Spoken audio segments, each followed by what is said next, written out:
Appreciate it, give sir. you that. Thank Mike, on behalf of the Directors of the National Right to Work, it's my privilege to present you with the Paul Fannin Award for Outstanding Achievement on the Right to Work issue. Thank you. you. Thank you very much, Mark.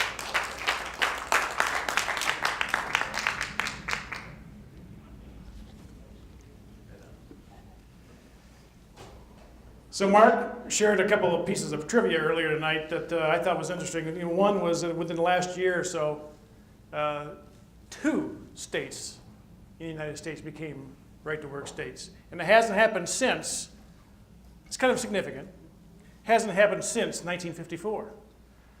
Well, 1954 was rather significant too. December 5th, 1954, as a matter of fact.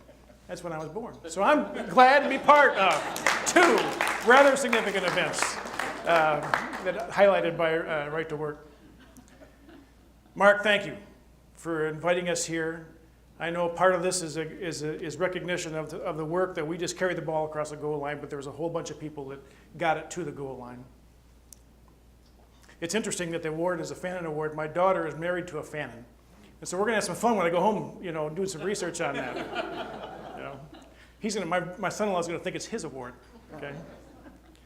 But what I would, and I appreciate the award and the acknowledgement and so forth, but what I would like to do tonight is be your encouragement and your inspiration, because the fight is not yet done.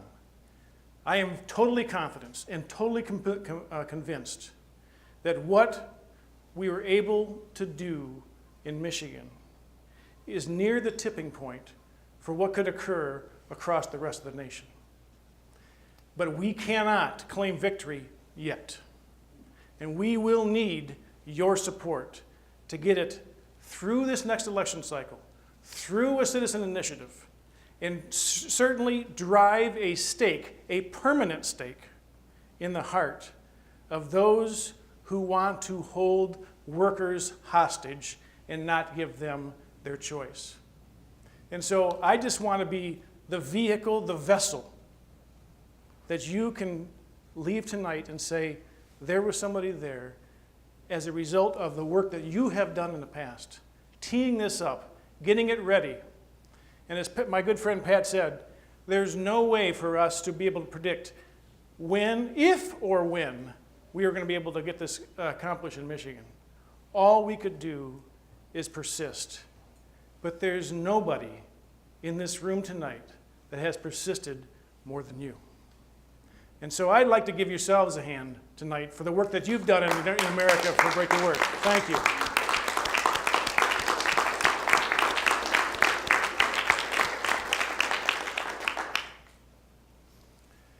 I have on occasion had a chance to talk about this topic, as you can imagine a bit, and I describe it as a giant game of Jenga. I don't know if you're familiar with the game of Jenga or not, but Jenga in its common form is you build a building block castle structure, and then you take pieces out one at a time, and you wait until that one piece taken out causes the entire thing to collapse.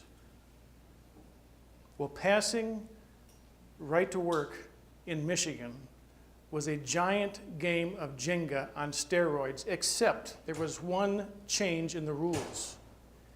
Any piece removed causes it to collapse.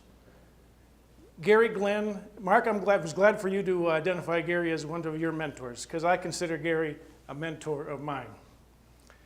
You know, in the world of politics, and again, I'm not a politician, but when I decided to hit the pause button in my business world and run for office, one of the most delightful things and discoveries is the kinds of people that you meet that you would never have had a chance.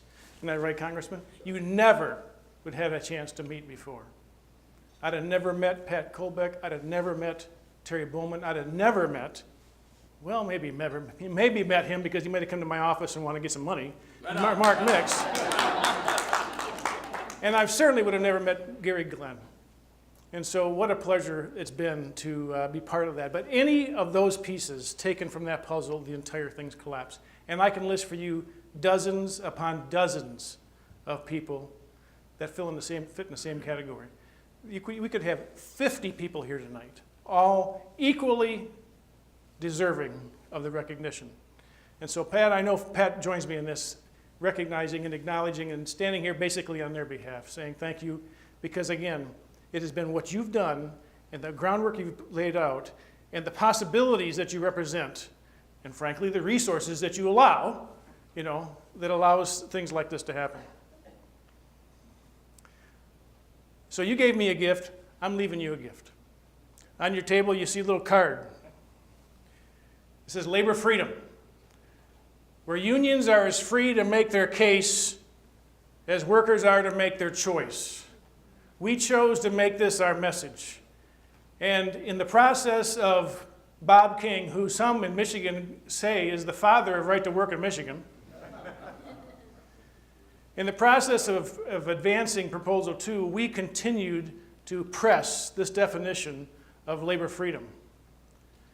And as Pat and Mark have already talked about, doing it under the umbrella of Philippians 4:8, but it is my sincere belief that we didn't win their heads, we didn't win their minds, but I guarantee you we won many hearts. Because you cannot not win hearts when you're talking about freedom. I'm a freedom guy.